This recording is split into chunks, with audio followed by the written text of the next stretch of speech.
अहंकार होता है ना, वो तो ऐसे ही घूम रहा होता है अपूर्ण बन के, अकेला घूम बन करके, तो वो झूठे संबंधों में जीता है। तो बाणों से काटा जा रहा है उन झूठे संबंध को, देह कट नहीं सकती। और आत्मा के वध इत्यादि का कोई सवाल ही नहीं पैदा होता।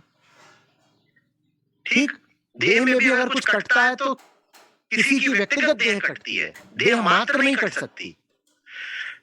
दुनिया में एक भी जीव न बचे, देह तब भी जिंदा है, क्योंकि मिट्टी तो होगी, उस मिट्टी से देह फिर खड़ी हो जाएगी।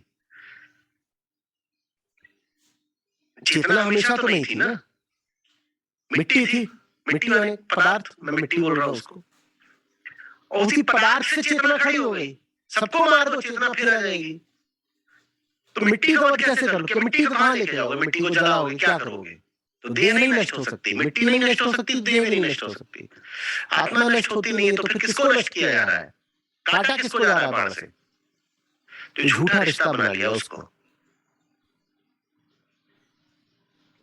आप अभी बोले कि देह मर नहीं सकती, तो इसी श्लोक पर जब आप पहले बात किए थे, जो मेन अध्याय 2 था, उसमें आप बोले थे कि बेटा मर कहाँ रहा है, बेटा बाप को जला रहा है, लेकिन वो सोच रहा है कि बाप मर गया, लेकिन बाप तो बेटा बनकर जिंदा है। तो उस वक्त ये बोले, अब उसी को और आगे बढ़ा देंगे, बाप बेटा दोनों मर गए, तो दोनों मिट्टी बनकर जिंदा है।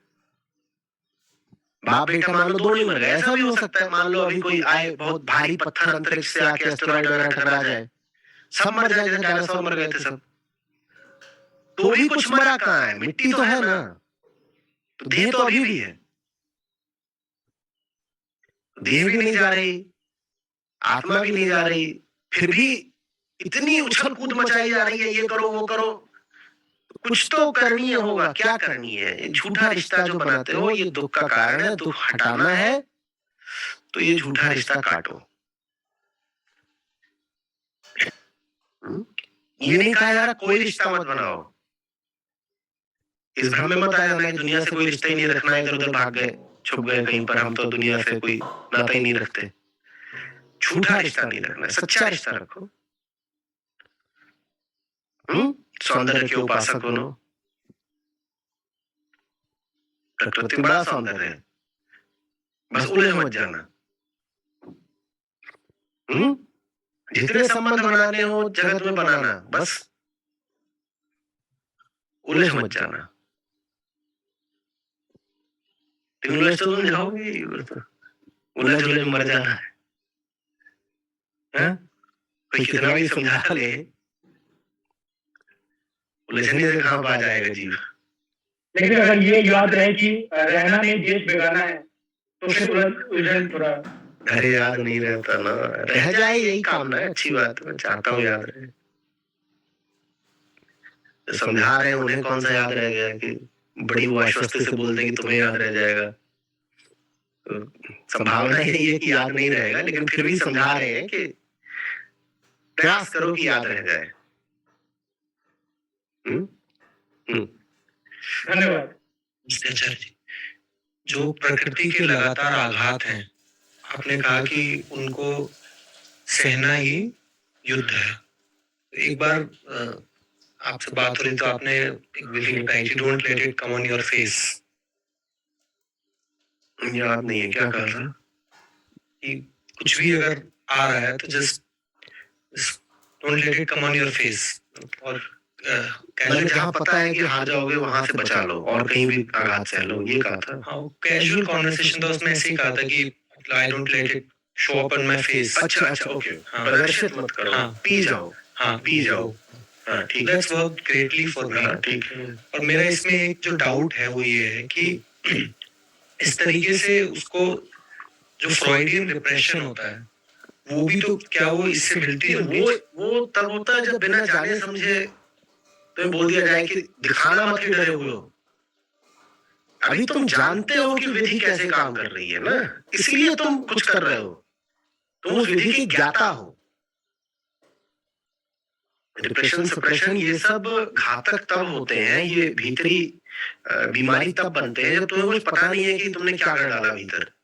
जब जानते बूझते कर रहे हो तो फिर ज्ञान सब्लिमेट कर देता है, जला देता है, वो नहीं भीतर फिर छुपने देता कि मामला सपनों में या किसी और तरीके से फिर विस्फोट से सामने आए। तो अभी एक ऐसी स्थिति, उदाहरण के तौर पर ऐसी स्थिति अचानक से जन्म गई, प्रकृति का आघात हुआ, जो स्थिति प्राकृतिक रूप से मुझसे ये प्रतिक्रिया चाहती है जिसमें मैं पूरा विचलित हो जाऊं। एक बहू है, उसको संस्कारित कर दिया गया है, तो वैसे बहुत सड़ा गला उदाहरण ले रहा हूँ, उसको संस्कारित कर दिया गया है कि तू ससुराल जा रही है, वहां सास ससुर और बाकी लोग जो भी करेंगे वो तो तुझे बस सहना है, मुंह मत खोल देना। वो एक बात होती है, वो एक बात होती है। और सलीब पर ईसा चढ़े हुए हैं या सुकरात के हेमलॉक का प्याला दे दिया गया है,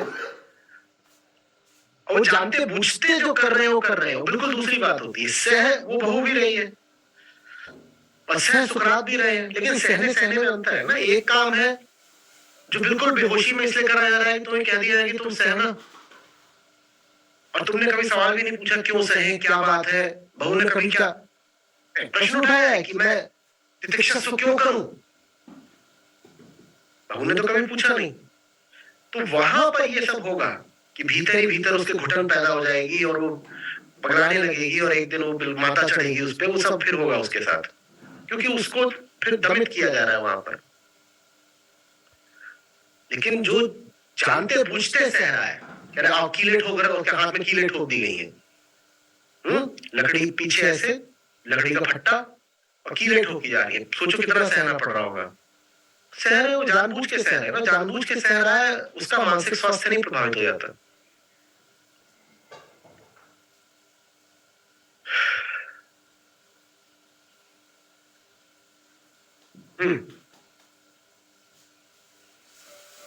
इससे लेकिन एक सावधानी की बात पता जरूर चलती है, सहने को संस्कार मत बना लेना।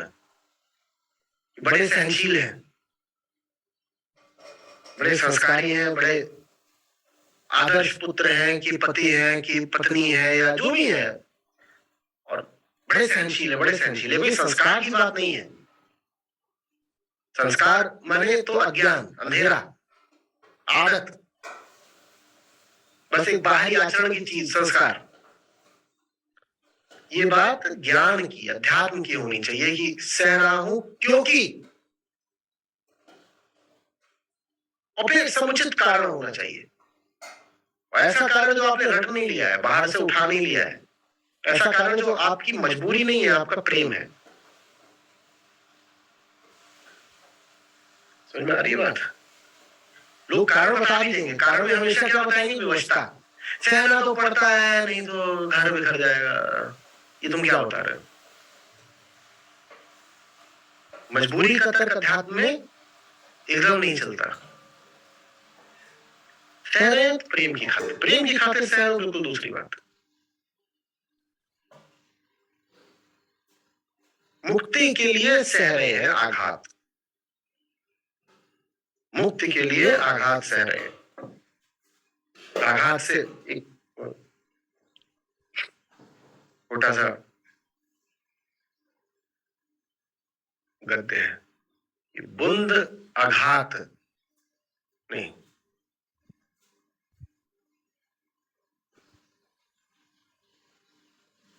बुंद आघात सही गिरी कैसे, खल के वचन संत सही जैसे।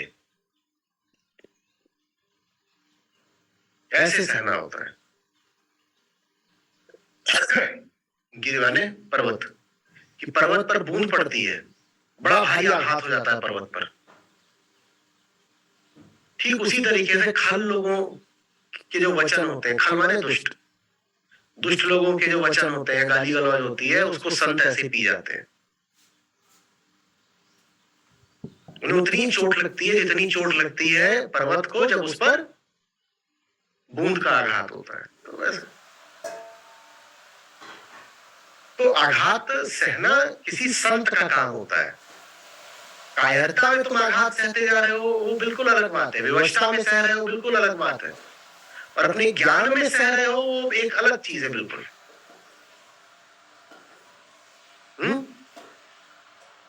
हमेशा अपने आप से पूछते रहना, ये जो मैं बर्दाश्त कर रहा हूं या सह रहा हूं, जो भी है, ये मेरी विवशता है या मेरा प्रेम?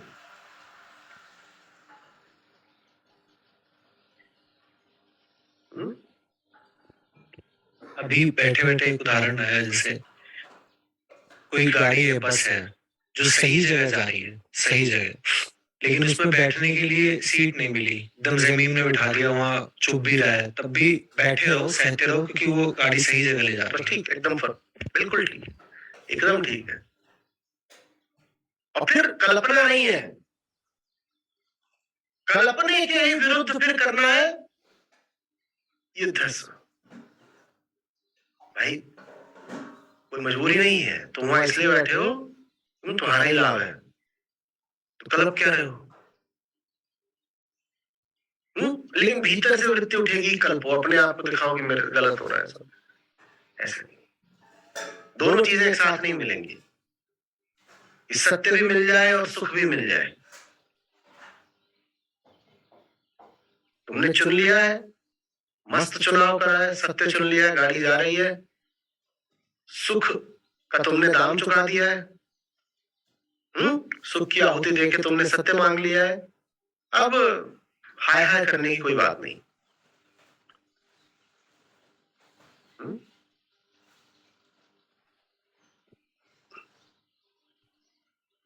बीच रास्ते में अगर सीट खाली हो जाए, मिल जाए, तो बैठ भी जाओ।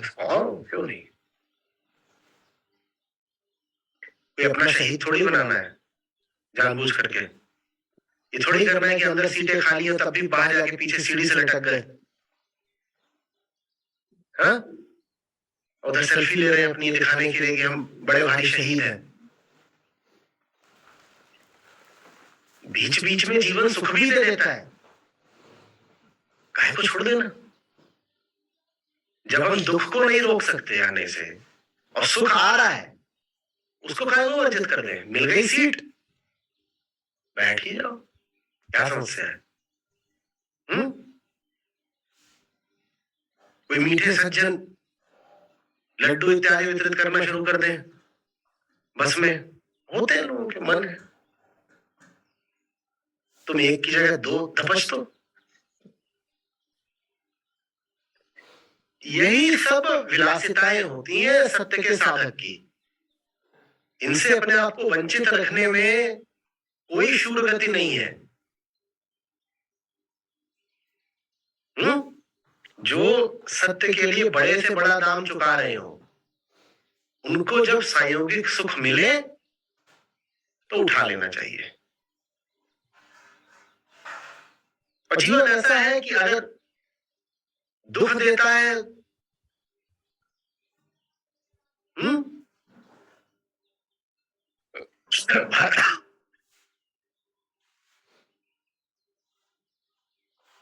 भर भर के, तो बीच बीच में थोड़ा बहुत सुख भी देता ही देता है। उसकी हम बात कर चुके हैं ना, उसका मनोविज्ञान क्या है। बीच बीच में और सुख नहीं मिलेगा तो दुख के विरुद्ध विद्रोह कर दोगे, क्रांति कर दोगे, मुक्त हो जाओगे, तो तुम दुख के पाश में बंधे ही रहो। इसके लिए जीवन आपको बीच बीच में अनिवार्य रूप से सुख देगा ही देगा।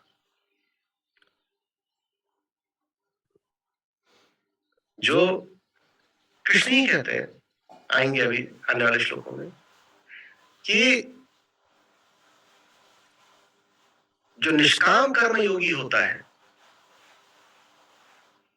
वो कर्म फल को भोगता तो नहीं है, वो कर्म फल का त्याग भी नहीं करता है। कितनी सूक्ष्म बात है, क्योंकि कर्म फल का त्याग करना भी कर्म फल से एक रिश्ता रखने की बात हो गई। तो चलते चलते अगर लड्डू मिल गया तो खा लेंगे, चलते चलते लड्डू मिल रहा है और आप उसको ठुकरा दें तो यहां भी फिर अहंकार प्रदर्शित होता है। और प्रकृति आपको वो पल देगी सुख के बीच बीच में।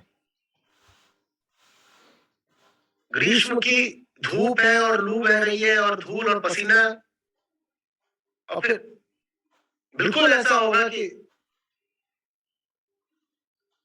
2-4 घंटे बीतेंगे और थोड़ी सी शीतल पुरवाई बह जाएगी। जब जब धूल बर्दाश्त कर रहे हो, धूप बर्दाश्त कर रहे हो, तो शीतल थोड़ी सी मंद अगर पवन मिल गई तो उससे इनकार कर देना है। क्यों इनकार कर देना है?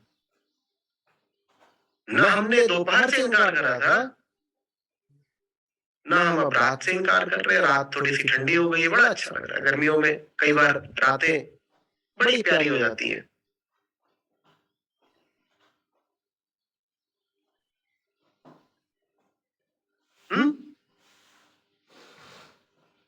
सांझ ढली, मस्त सूर्यास्त देखा। लेकिन ठीक वैसे जब सूरज सर पे चढ़ा हुआ था और ऊपर से दंड बरसा रहा था, हम भीतर से नहीं कप गए। वैसे ही जब अब सूर्यास्त को देख रहे हैं और बड़ा सौंदर्य है, तब भी हम भीतर से नहीं दीवाने हो जाएंगे। हाँ, लेकिन अब बाहर बाहर सुख मिल रहा है तो ले भी लेंगे। खड़े हो गए, अपना देख रहे हैं, ऐसे मान लो वहां पे क्षितिज पर समुद्र पार ढल रहा है सूरज, या पहाड़ पर खड़े हो वहां ढल रहा है, कहीं भी छत पर खड़े हो अपने, सूरज ढल रहा है, देख लिया, अच्छी बात। सुख मिला बीच में, क्या किया? लूट लिया। जिंदगी लगातार सोते तो बरसा ही रही है, मौका मिला बीच में एक चुटकुला छोड़ दिया, लो अभी क्या दिक्कत है?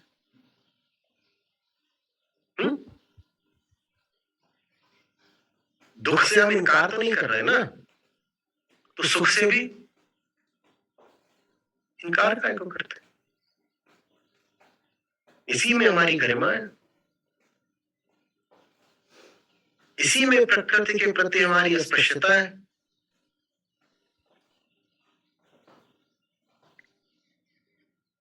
कोई विधान, कोई सिद्धांत नहीं बना लेंगे कि हमें तो सिर्फ और सिर्फ वंचित रहकर जीना है। लोग तो ये बहुत नए हो गए, तो पहले साधु वगैरह होते थे, उनकी मौज बड़ी निराली होती थी। आज की भाषा में कहें तो एकदम फन लविंग साधु।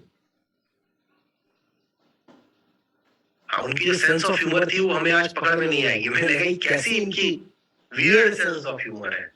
पर जैसे वो हर समय तलाश में ही रहते थे कि मौज कहाँ है। हाँ, वो उनकी वो वाली मौज बिल्कुल भी नहीं है जैसी आज के कल्चर में है। पर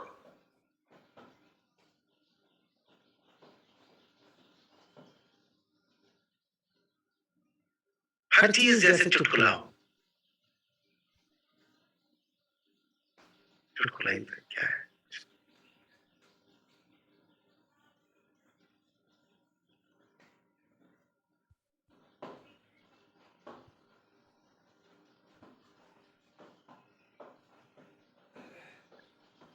एक को एक दफा मुझे ध्यान है, एक साधारण सी शर्ट दे दी गई, पहन लो इसको। उसको पहन ही नहीं आई, उसने उल्टी पहन ली, बाहें दोनों डाल दी और बटन पीछे। फिर उसको बोला भी गया कि आगे कर लो। उसको इतनी मौज आई, वो वही पहन के घूमता रहा।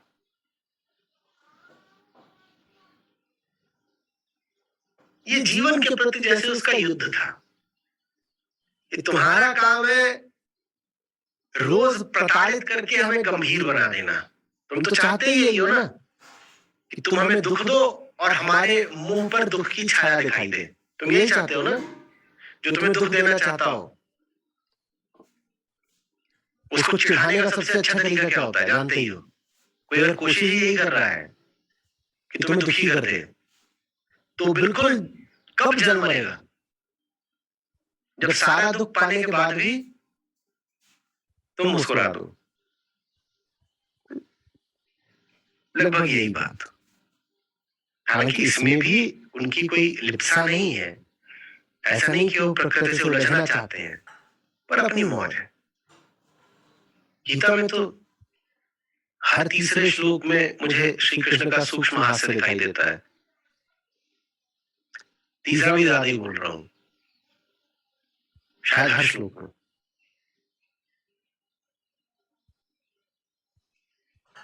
अब अर्जुन बुरा मान जाएंगे, ऑफेंड हो जाएंगे, इसलिए ठठा कर नहीं हंस सकते हैं कृष्ण।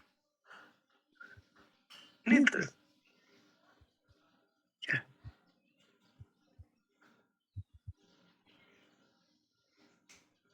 गीता एक गरिमापूर्ण जीवन का उद्घोष है।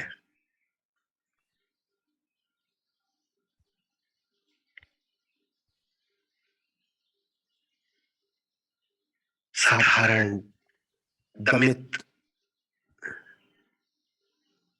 दबे कुचले,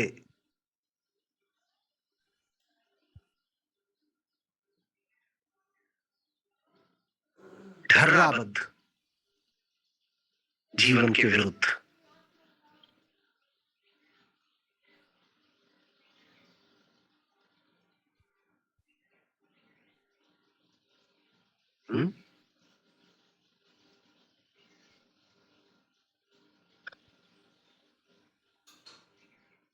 बोलिए।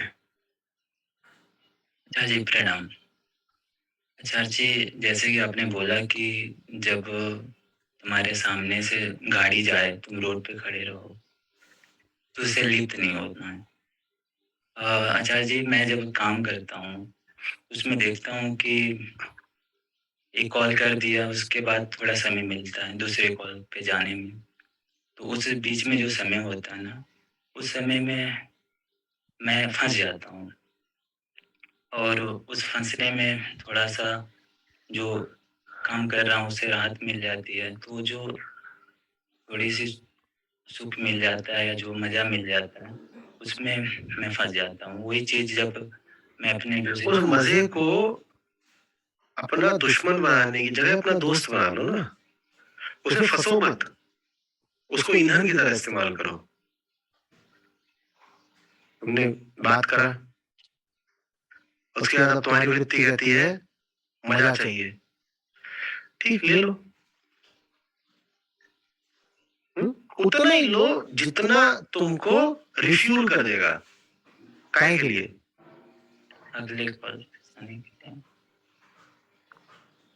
आचार्य जी, होता क्या है कि जब वो मज़ा मिलता है ना तो फिर ये और भूल चाहिए। जाता है, भूल जाता है कि मतलब उस समय वृत्तियों के बहाव में बह जाता हूँ। तो फिर मतलब आपके कोड से आप पोस्टर लगाए हैं तो थोड़ा देख के फिर रिकॉल हो जाता है, लेकिन जब वही चीज़ बाहर जाते हैं तो ये तो देखो बुद्धि का प्रयोग करके अपने लिए ही कुछ विधियां बनानी पड़ती हैं।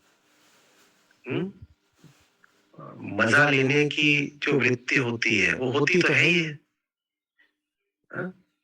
उसको भी एक साधन की तरह इस्तेमाल करो ना। उदाहरण के लिए अपने आप को बोल दो कि छोटा मोटा नहीं लूंगा, पूरे 1 घंटे का ब्रेक लूंगा। अभी तुम्हारा विद्रोह है, मैं क्या करूंगा? पूरा 12 से 1 का ही लूंगा मैं, और बढ़िया मजे ही मारूंगा उसमें। लेकिन उसके लिए 12 बजे तक क्या कर लूंगा? 12 बजे तक जो करना है सब पूरा कर दूंगा। और अब जो तुम्हारी कामना है, सकाम कर्म है पूरा, चलो कर लो इसको इस्तेमाल। तुम्हारी कामना है मजे करने की, उसको ही साधन बना लो। कि टुकड़ा टुकड़ा मजा नहीं चाहिए था। अभी तो टुकड़ा टुकड़ा मजा उठाते हो 2 कॉल के बीच में, एक में 15 मिनट उठा लिया, फिर 20 मिनट उठा लिया। क्या मजा आता है? जितनी देर में तुम्हारा मजा थोड़ी सी ऊंचाई लेता है उतनी देर में वहां कोई राय राय कर रहा है तुम्हारे ऊपर ही, क्या कर रहे हो, कॉलिंग क्यों नहीं कर रहे? तो गरिमा के साथ ही मजे ले लो। हक के साथ ले रहे हो मजे, काम निपट चुका है, हक के साथ ले रहे हो मजे, पूछने की कोई बात ही नहीं। जितना 1 बजे तक करना था 12 बजे तक निपटा दिया है। 1 घंटा क्या करूंगा? मजा आया? हाँ? तो चोर की तरह क्यों मजे लेने? हक के साथ लो। ये शब्द बहुत महत्वपूर्ण है, गरिमा, डिग्निटी। इसको खोना नहीं चाहिए।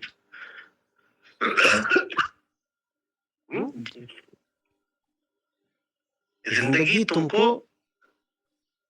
अपमानित करने के लिए, जलील करने के लिए, बेगैरत करने के लिए पैदा करती है। और तुम्हारा बड़े से बड़ा प्रतिकार यही हो सकता है कि तुम अपनी गरिमा बचा ले जाओ। नहीं तो यहां तो हर आदमी पैदा ही हुआ है नंगा और आगे पहन लेता है कपड़ा, लेकिन जीवन उसको नंगा कर करके मारता है। हम अपनी दुर्गति कराने को, अपमानित होने को, इसीलिए तो पैदा होते हैं। तुम चाहते हो वो मिलता नहीं, जो मिल जाता वो थमता नहीं, जो थमा हुआ लग रहा है वो अपना नहीं। अजीब अवमानना है। शेक्सपियर का था, आपको कोई कोट करेगा तो बताऊंगा, पर वो इस तरीके से था कि हम प्रकृति के लिए वैसे ही है जैसे छोटे बच्चों के लिए कीड़े होते हैं। मजे मारने के लिए छोटे बच्चे कीड़ों को मारते रहते हैं, वही है हम। तो वहां पे वो प्रकृति नहीं बोलते, we are to gods what flies are to kids, they kill them for their pleasure. कुछ इसी तरह से, बाकी आप कोट कर लीजिएगा। देख लो शेक्सपियर क्या लिख रहा था कि जिंदगी तुम्हारे साथ बड़ा अपमान भरा व्यवहार करती है। As flies to wanton boys are we to the gods, they kill us for their sport. They kill us for their sport. Wanton माने रैंडम, कैसी जा रहे बिना बात के तुमको कोरोना लग गया, तुमसे किसी ने रजामंदी ली थी, ये तुम्हारे साथ बदतमीजी नहीं करी जिंदगी ने, नहीं करी क्या? कोई आ करके यूं ही तुम्हारी जिंदगी बदल के चला गया। ये बात घोर गुलामी की नहीं है क्या? ऐसे जा रहे थे भड़ाम से जिंदगी बदल गई बिल्कुल। ये क्या है? जिंदगी में कहां मान है, कहां गरिमा है? तुम अपनी गरिमा बचा ले जाओ, बड़ी बात है।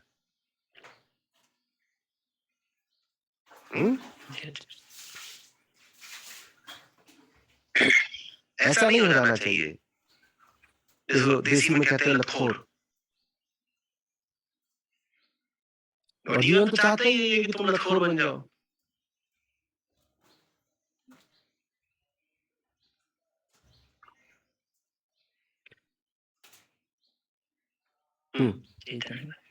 प्रणाम आचार्य जी।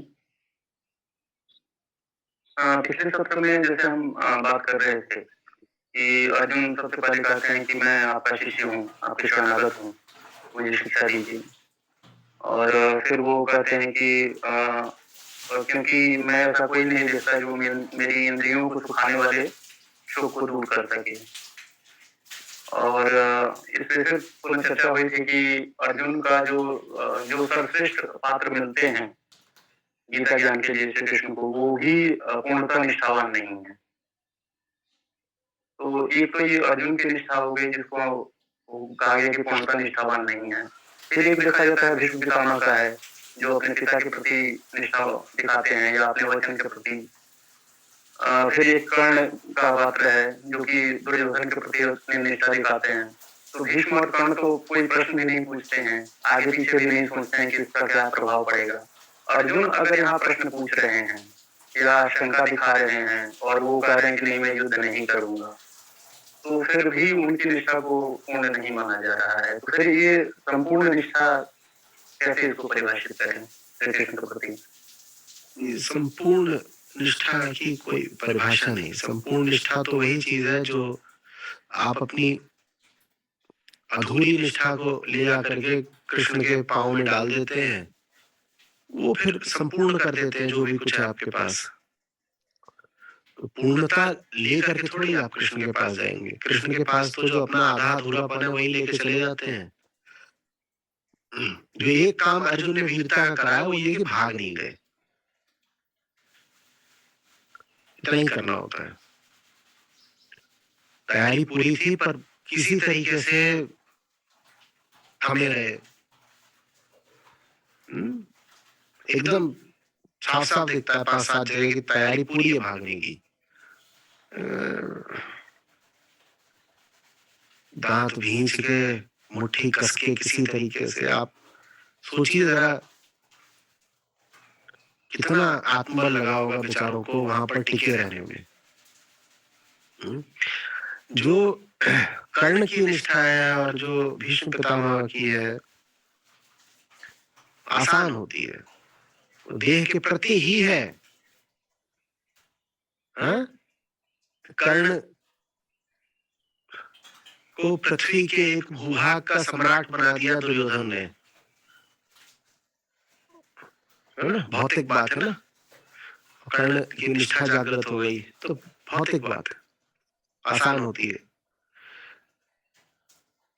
भीष्म ने भी शपथ यही ली थी, हस्तिनापुर के सिंहासन का दास रहूंगा, प्रहरी रहूंगा।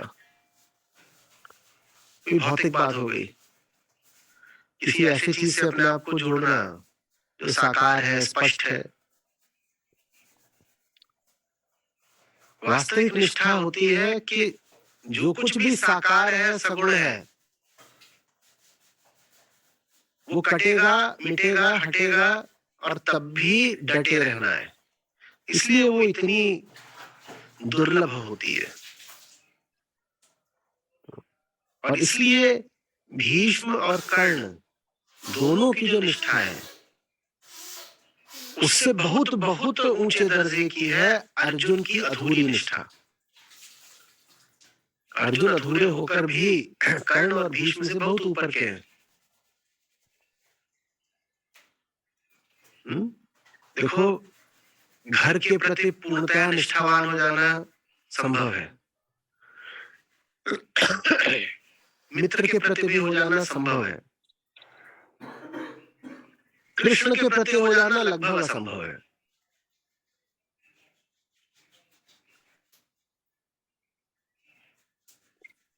प्रतिष्ठा से प्रेम कर लेना संभव है, पत्नी से कर लेना संभव है,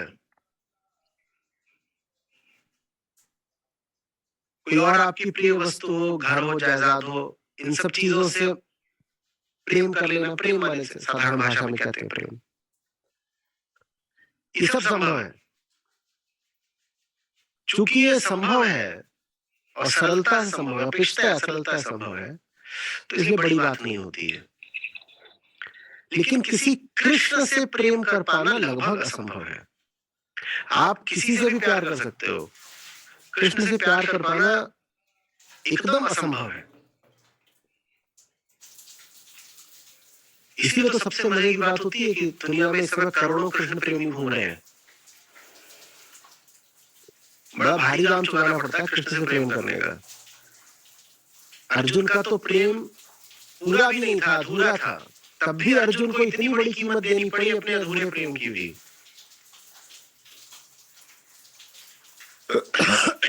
यहाँ लोग घूम रहे हो, बोलते हैं कृष्ण कृष्ण कृष्ण, बड़ा प्यार है, कृष्ण से बड़ा प्यार है। कृष्ण से प्रेम करने का मतलब होता है अपनी देह पर बाण चलवाना। देह बन के घूम रहे हैं, कृष्ण को भी देह ही बना डाला, कृष्ण को भी व्यक्ति और व्यक्तित्व बना डाला। और कहते हैं कृष्ण से प्रेम है। कृष्ण का अर्थ ही होता है देह से मुक्ति। लेकिन हम जब कहते हैं कृष्ण से प्रेम है तो हम कृष्ण को भी देह बना डालते हैं। ऐसा तो हमारा ये प्रेम है, सुघोषित प्रेम, झूठा। तो कृष्ण से निष्ठा रखना, कृष्ण से प्रेम रखना बड़ी दुष्कर बात है, बड़ी दुष्कर बात। तुम घृणा ना कर लो कृष्ण से, यही बड़ी बात हो गई। और जो लोग बोलते हैं उन्हें कृष्ण से प्रेम है, उसकी वजह बस इतनी होती है कि उन्हें अभी कृष्ण का कुछ पता ही नहीं। जिस दिन उन्हें कृष्ण का थोड़ा बहुत भी पता लगेगा, वो सबसे पहले कृष्ण से घबरा के भागेंगे दूर, सरपट। तो जब कृष्ण के प्रति आप घोर अज्ञान में होते हो, सिर्फ तभी आप कह सकते हो कि आपको कृष्ण से प्रेम है।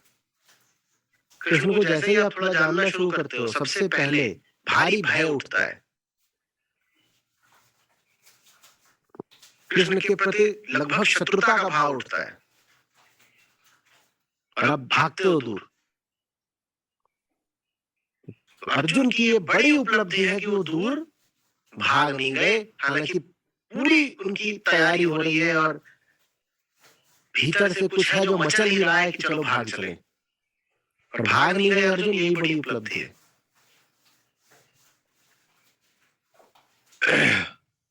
सस्ता नहीं होता भाई।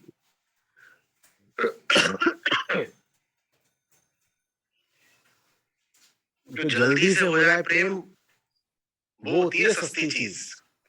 कृष्णों बुद्धों के प्रति प्रेम बड़ा महंगा होता है। इसीलिए कह रहा हूं, आप किसी से भी प्रेम कर लोगे, कोई बुद्ध होगा, वो बेचारा पूरे जीवन रहा आएगा और प्रेम नहीं पाएगा आपका।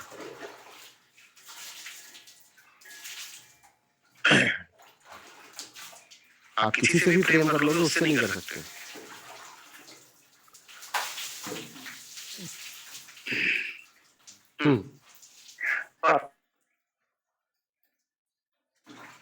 आवाज उनकी नहीं आ रही।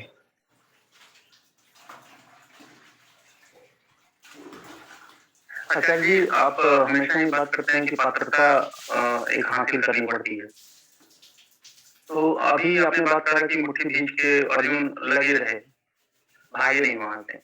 तो प्रतीक्षा वाला जो श्लोक आगे आता है, वो तो उन्होंने पहले ही दर्शा दिया ना कि बढ़िया। तो पहली प्रतीक्षा तो यही है कि कृष्ण को बर्दाश्त कर लो। बढ़िया बात। धन्यवाद। प्रणाम आचार्य जी। आचार्य जी, मेरा प्रश्न, आपने शुरुआत में जब आप बोल रहे थे कि किसी पुरुष के सिर्फ दो चीजों से मतलब होना चाहिए, एक है कि उसको मुक्ति की तरफ कौन ले जा रहा है, और दूसरी चीज कि उसको मुक्ति से कौन दूर कर रहा है। और उसको इस चीज से बिल्कुल नहीं होना चाहिए कि कोई मर रहा है या फिर वो थोड़ा एक्सट्रीम हो, चलो कुछ चीजें आ रही जीवन में तो हर्षित हो गया, और कुछ चीजें जा रही हैं तो दुखी हो गया। तो बट आचार्य जी, मैंने मेरे जीवन से मैं इसको जोड़ के बताऊंगा ताकि थोड़ा वो हो जाए। करुणा और प्यार को मैं थोड़ा ज्यादा वो करता हूँ कि होना चाहिए। अध्यात्म में भी बताया जी, आपने बताया कि करुणा और प्यार नहीं है तो कैसा आध्यात्मिक इंसान है। तो मैं बताऊंगा कि आचार्य जी, मैं पूछना चाहता हूँ, प्रश्न यही है कि जब मुझे कहीं ना कहीं फिर ये लगता है कि थोड़ा सा मतलब बन नहीं हुआ कि हमें मुक्ति चाहिए, यही है, और फिर करुणा और प्रेम दूसरों की तरफ, जीवन की तरफ कैसे ये जुड़ी हुई है बातें। नहीं, बहुत अच्छा प्रश्न है और बड़ा एक ये अनछुआ पक्ष था, इसको उठा दिया, अच्छा किया। देखो, करुणा प्राकृतिक नहीं होती है ना, करुणा प्राकृतिक चीज नहीं होती है। और विशुद्ध जो प्रेम होता है, जब आप प्रेम करुणा एक साथ कहते हैं, तो वो वाला प्रेम भी प्राकृतिक नहीं होता है। तो करुणा, प्रेम और मुक्ति, ये सब एक ही डब्बे की चीजें हैं। तो जब आप प्रेम दिखा रहे हो या करुणा दिखा रहे हो, वो भी जो हमने दो धार्मिक रिश्ते प्रकृति से रखने की बात करी थी, उन्हीं दोनों धार्मिक रिश्तों के अंतर्गत ही आती है बात। हम तो ये कह रहे हैं कि प्रकृति से प्राकृतिक रिश्ते मत रखो। प्राकृतिक रिश्ते कौन से होते हैं, नाम बताइएगा। दूसरों की तरफ जब रिश्ते आते हैं तो देह का हम रिश्ता रखते हैं, देह का रिश्ता रख लिया, भय का रिश्ता रख लिया, लालच का रिश्ता रख लिया, है ना जी, अज्ञान का रिश्ता रख लिया। ये प्राकृतिक रिश्ते हैं। प्राकृतिक है, इसका प्रमाण कैसे मिल जाता है? जंगल में जाइए, वहां आपको ये सब रिश्ते मिल जाएंगे। जी, आप जंगल चले जाइए तो वहां आपको जीवों के मध्य संबंध तो जीव भी बनाते हैं, बाकी सब मनुष्येतर जीव जितने हैं, तो वो ये सब तो रखते ही है। एक हिरण है, वो शेर से डर रहा है तो भय का रिश्ता आ गया। कोई बंदर है, उसको फल चाहिए, लोभ का रिश्ता आ गया। ये सब आपको रिश्ते वहां देखने को मिलते हैं ना। प्रेम और करुणा प्राकृतिक नहीं होते। तो जब आप प्रेम और करुणा दर्शाते हैं तो युद्धस्व वाली ही बात है। प्रकृति चाह रही है कि आप भोग लो, और आप कह रहे हो नहीं, भोगूंगा नहीं, करुणा। या प्रकृति चाह रही है कि आप आसक्त हो जाओ। आप कह रहे हो आसक्त हो गया तो सामने वाले की मुक्ति में बाधा मैं ही बन जाऊंगा, तो मैं आसक्त उससे हो नहीं सकता। ये प्रकृति से बहुत आगे की बात हो गई। देखिए, हमने कहा था अध्यात्म या भगवत गीता आपको ये नहीं कह रहे हैं कि प्रकृति से रिश्ता नहीं रखना है, रिश्ता तो रखना ही रखना है। प्रकृति से जो साधारण जंगली रिश्ता होता है ना, पाशविक रिश्ता, वो नहीं रखना है। तो प्रेम और करुणा ये कुरुक्षेत्र की ही बातें हैं। बस इतना है कि यहाँ पर बाण है और सैनिक है और रक्त है, तीर है, ये सब है, तो यहाँ थोड़ा मुश्किल हो जाता है, थोड़ा विचित्र लगता है कि प्रेम और करुणा शब्दों का प्रयोग किया जाए। पर वहां जो कुछ हो रहा है वो उसमें प्रेम और करुणा निश्चित रूप से है। गीता, मुझे बताइएगा, कृष्ण की करुणा के अतिरिक्त और क्या है? गीता कृष्ण की करुणा के अतिरिक्त और क्या है? अर्जुन को ये सब क्यों बताएं? कृष्ण का अपना कोई न्यस्त स्वार्थ है नहीं युद्ध में, तो वो अर्जुन के साथ इतनी मेहनत क्यों करे? और कृष्ण अपने आप में एक महायोद्धा है, वो अर्जुन के सारथी क्यों बन जाए? और अपने आप को इस विचित्र स्थिति में क्यों डालें कि अपनी सारी सेना उन्होंने दे दी है दुर्योधन को, इधर वो अकेले आ गए हैं।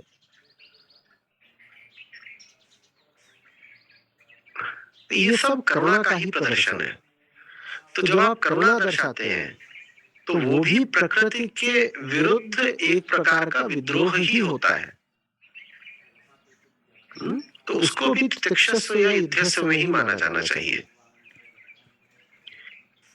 प्रेम अगर प्राकृतिक है तो एकदम जंगल की बात है, और प्रेम अगर पारलौकिक है, आध्यात्मिक है, तो प्रेम से बड़ी गर्जना, हुंकार, विद्रोह की ललकार, यलगार दूसरी नहीं होती है। प्रेम बहुत टेढ़ी खीर होता है, नहीं कर सकते। समाज रड़ुआ कर दी जाने।